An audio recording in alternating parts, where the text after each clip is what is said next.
बहुत बड़ा भूषण है, लज्जा है। ऐसा संकेत है शर्म जिसे प्रकृति ने पवित्रता, सम्मान और सभ्यता को दिखाने के लिए बाहर लटका रखा है।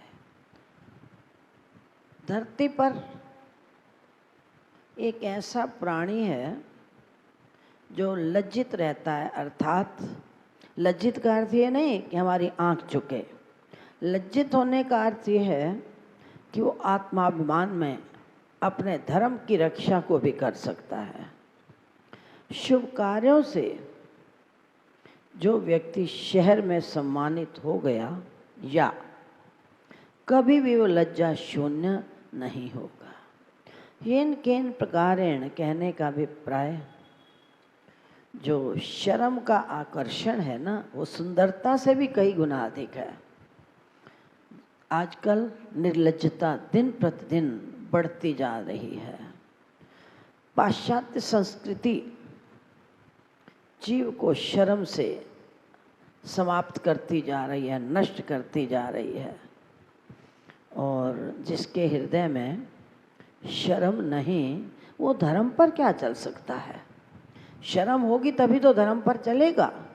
जिसे छोटे बड़े का शर्म नहीं कि बड़ा है या छोटा, इंसान के कुसंग के कारण आगंतुक दोष आ जाते हैं। कुछ तो जन्मजात होते हैं, संस्कार होते हैं, और कुछ परिस्थितिवश आ जाते हैं, कुसंग के कारण आ जाते हैं। तो जो व्यक्ति अपने संस्कारों को कुसंग में फंसकर कुसंस्कार में बदल देता है, वो स्वयं भी दुखी रहता है और परिवार को भी दुखी। आजकल तो शादी की प्रथा ही बदलती जा रही है। प्राचीन ज़माने में जब परिवार देखने के लिए जाते थे ना, तो उनका और कुछ नहीं देखते थे कि कोठी कार कितनी है, परिवार कितना है, छोटा है या बड़ा है। बस एक ही चीज़ देखते थे बुजुर्ग कि इनको देखो, इनके संस्कार कैसे हैं।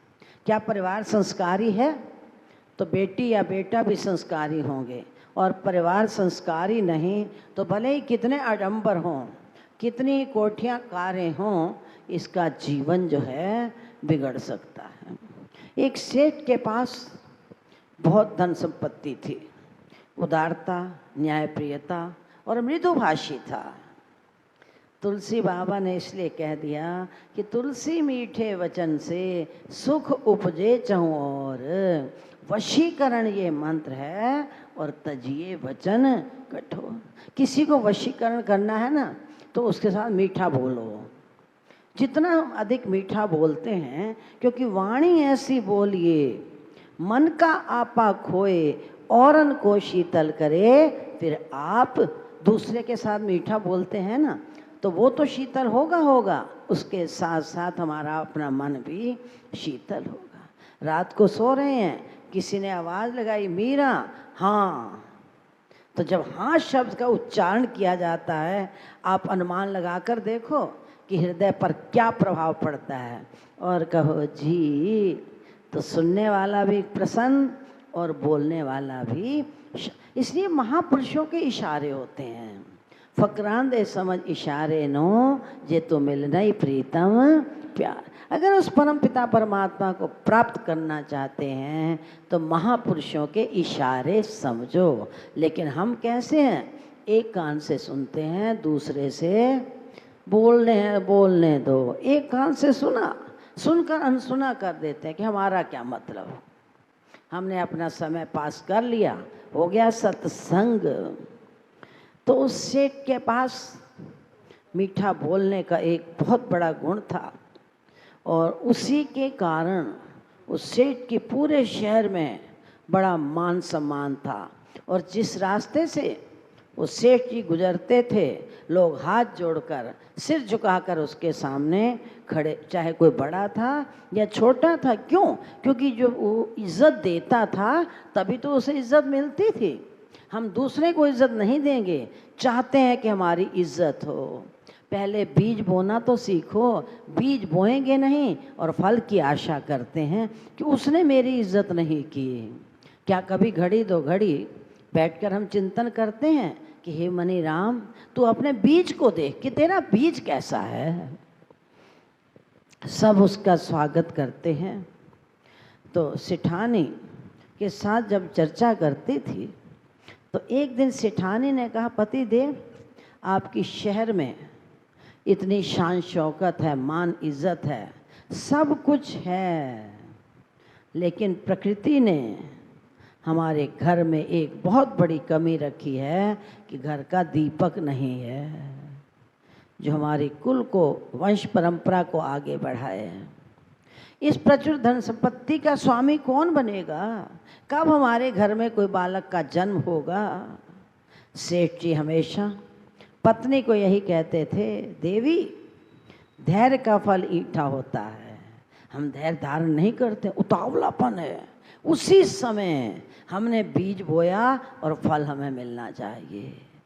धीरे धीरे रे मना, धीरे सब कुछ होए, और माली सींचे 100 घड़ा, पर ऋतु आए फल हुए। कितनी तुम जल्दी करोगे? जल्दी करने से कार्य सफल नहीं होता। धैर्य का फल मीठा है, क्योंकि धीरज धर्म मित्र अरु नारी। तो धैर्य को सबसे पहले गोस्वामी बाबा ने कहा कि तुम धैर्य धारण करो, विचार करो। एक दिन प्रकृति ने उनकी आर्त पुकार को सुन लिया और ढलती उम्र में उनके घर एक पुत्र का जन्म हुआ। सुख सुविधा और संपन्नता भरे वातावरण में उस बालक का लालन पालन होने लगा। सबके मन में बहुत प्रसन्नता सी। धीरे धीरे बालक विद्या अध्ययन में पारंगत हो गया। कभी कभी आपने ये देखा होगा कि जब कोई फल बहुत मीठा हो जाता है, बहुत मीठा, तो उसके बाद उसमें कीड़ा लगने की संभावना। बहुत मीठा फल हो ना, कहते हैं इसमें कीड़े की उम्मीद है। और यही बात सेठ के पुत्र के साथ हुई। अधिक लाड़ प्यार के कारण बेटे का जो जीवन था वो कहीं कुसंग में जाकर फंस गया। माता पिता को कुछ पता नहीं स्वतंत्रता का फल। बुजुर्ग माताएं कहा करती हैं कि कन्या या तो पति के अधीन, या पिता के अधीन, या भाई के अधीन, और फिर या गुरु के अधीन। जो स्वतंत्र मति से जीवन यापन करते हैं वो उस तत्व की अनुभूति नहीं कर सकते। मन तो स्वतंत्रता चाहता है, जो मन कहे, जो मन ने कह दिया, बुद्धि ने निश्चित कर लिया, हम उसी में अटक कर खड़े हो गए। लेकिन हमें इस बात का ज्ञान नहीं कि जहाँ बुजुर्गों की पहुँच है, भले तुम कितने पढ़ लिख जाओ, कितने समझदार बन जाओ, लेकिन बुजुर्गों के जो अनुभव होते हैं ना, उनकी बराबरी कोई नहीं कर सकता। हम अपने आप को समझते हैं कि हम तो बहुत बुद्धिमान हैं, फिर भी कहीं ना कहीं अनपढ़ बुजुर्ग जो होता है ना, वो ऐसी गहरी बात निकालता है जो इंसान कभी सोच भी नहीं सकता। इसी प्रकार एक बार एक फैक्ट्री थी, उसमें बहुत सारे इंजीनियर लगे हुए थे, लेकिन एक टेढ़ा मेढ़ा पाइप था। फैक्ट्री थी, अब उस पाइप में से तार को निकालना सबके लिए कठिन। बड़े बड़े पढ़े लिखे नवयुवक, बड़े बड़े इंजीनियर, धनाढ्य, चारों तरफ से स्टूडेंट इकट्ठे हो गए। सब ने बुद्धि लगाई, लेकिन किसी की बुद्धि ने साथ। कहाँ गई पढ़ाई लिखाई? अनुभव और चीज़ होती है, पढ़ाई और चीज़ होती है। तो अंत में एक अनपढ़ किसान वहाँ से गुजरा। उसने पूछा भीड़ किसके लिए? उन्होंने कहा भाई ये इसमें से तार निकालनी है। सब ने बुद्धि लगाई, लेकिन कोई इसका हल न। बस उसने कहा छोटी सी बात के लिए, छोटा सा काम है, एक चूहे को पकड़ लो, उसकी पूंछ में कसकर तार बांध दो, चूहा ज्यों ज्यों टेढ़ा मेढ़ा चलेगा वो तार तुम्हारी। बोलो, बड़े बड़े इंजीनियर ना निकाल सके और एक अनपढ़ किसान ने उस तार की युक्ति बता दी। इसलिए कहीं ना कहीं बुजुर्गों के अंदर वो अनुभव होता है। आपने देखा होगा आजकल कहीं भी चले जाओ बुजुर्गों को नहीं मानेंगे। आजकल के जो नवयुवक हैं बुजुर्गों की बात स्वीकार नहीं करेंगे। हम इतने पढ़े लिखे, तुम अनपढ़ गंवार, तुम्हें क्या पता इस बात का? क्यों? क्योंकि आज शर्म नहीं है। प्राचीन समय में शर्म रूपी जो आभूषण था वो बहुत बड़ा गहना है। इंसान सुंदर हो या ना हो, लेकिन जिसके पास शर्म है वो अति सुंदर है। अब आगंतुक दोष कुसंग में फंसकर बड़ा हो गया, मित्रों के साथ शराब पीने लगा, हंसी मजाक करने लगा, उनके साथ बैठकर उसका प्रतिदिन का एक नियम बन गया था। जब इंसान पाप करता है ना या गलती करता है तो वो सोचता है जो मैं कर रहा हूँ ना किसी को पता थोड़ी है, मेरे परिवार वालों को भी पता नहीं लगना चाहिए। क्योंकि खानदानी जो बच्चे होते हैं ना उनको ये भी लगता है कि हमारी इज्जत ना जाए। अब वो छिप छिप कर प्रतिदिन मदिरा आदि का सेवन करने लगा। आप जानते हैं जहाँ पर ये शराब आ जाती है उसके साथ अनेक दुर्व्यसन प्यार करते हैं। कोई भी व्यक्ति गंध को, आप लहसुन की गंध देखो, कहीं भी छिपा कर रख दो लहसुन को, उसकी गंध फैल जाती है। लहसुन की गंध और अग्नि को कितने वस्त्रों में लपेट कर रखोगे ना वो कभी नहीं छिपेगी, एक ना एक दिन जल्दी समय आने पर वो प्रकट हो जाती है। जब शहर के लोग उस सेठ के पुत्र को मैं खाने में जाते देखते तो अनेक प्रकार की भिन्न भिन्न प्रतिक्रियाएं होने लगे। कुछ लोग कहते थे देखो सेठ का बच्चे की परवाह नहीं करता और बच्चा कुसंग में फंस गया। कुछ लोग कुसंग की चर्चा करते कि देखो कुसंग का रंग कितना भयंकर होता है। संत कहते हैं कि कबीरा संगत साध की, जौ की भूसी खाए, घी घना भक्षण करे पर साकत संग ना जाए। रूखी रोटी खा लो लेकिन कुसंग से बचकर।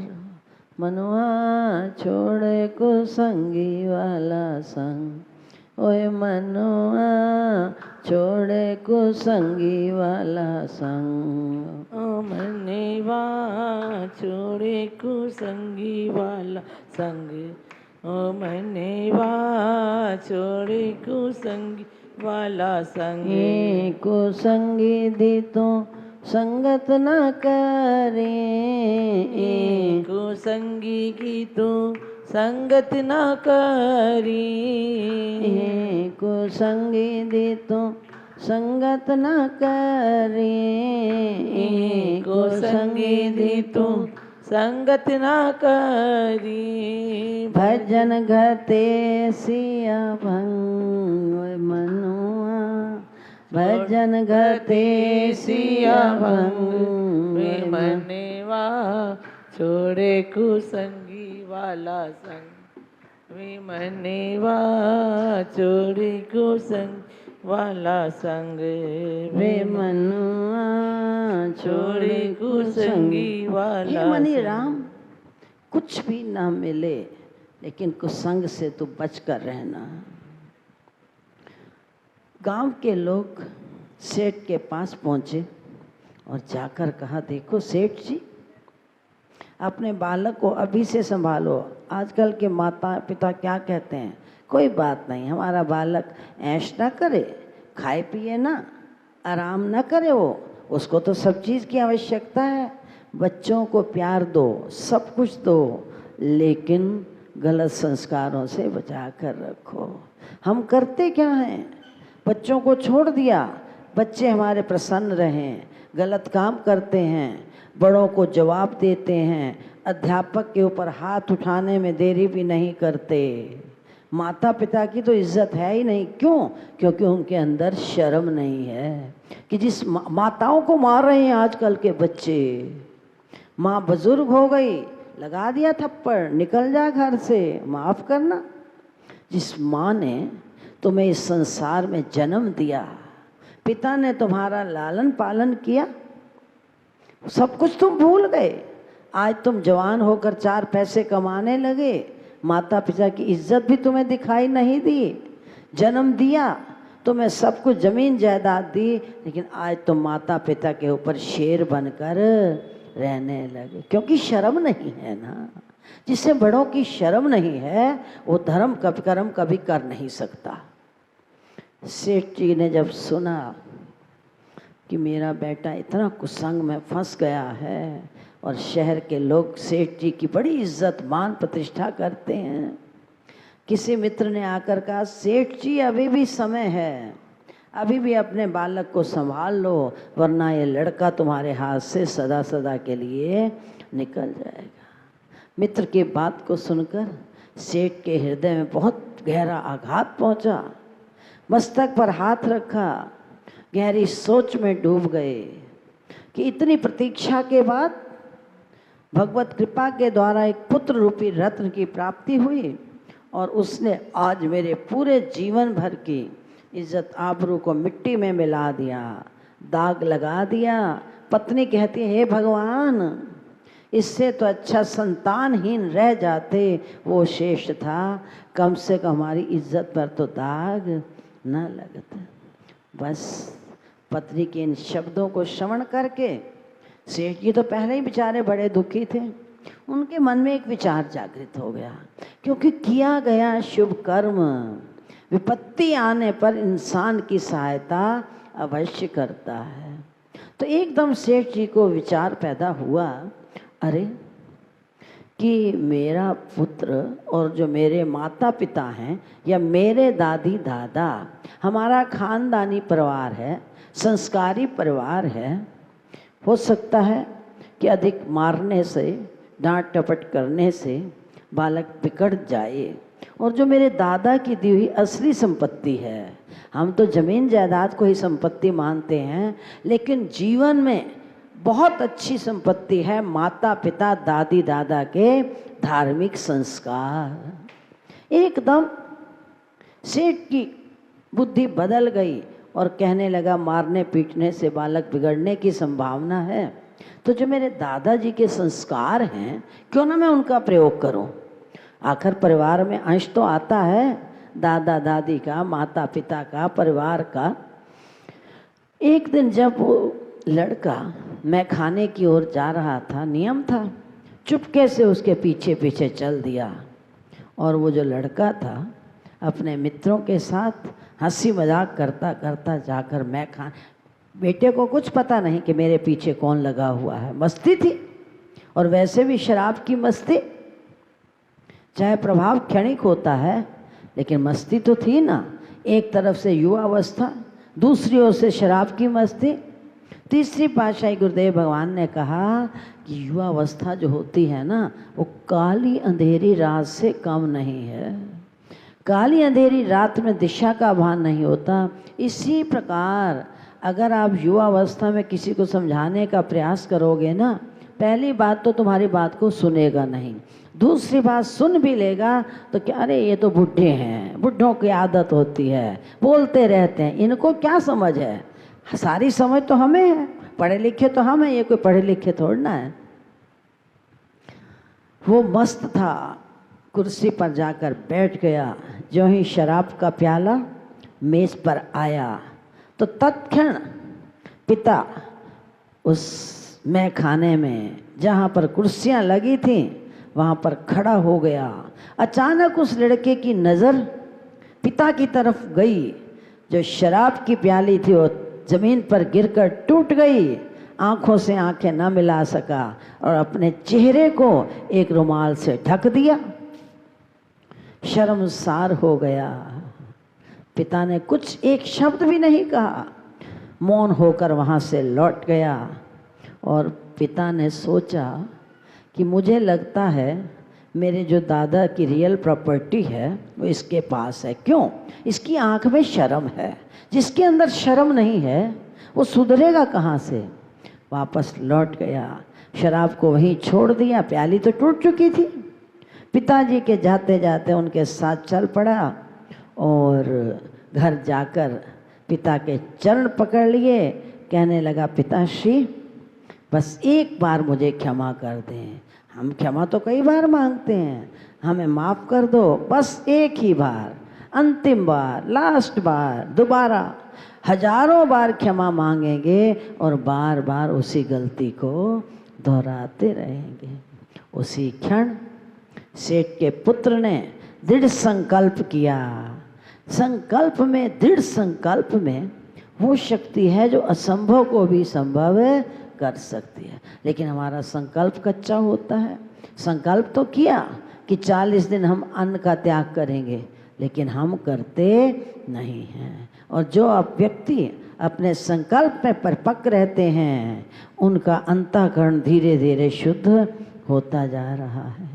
तत्काल सेठ के पुत्र ने जो संकल्प लिया कि आज के बाद मैं जागृत तो जागृत, स्वप्न में भी मैं खाने में पैर नहीं रखूँगा।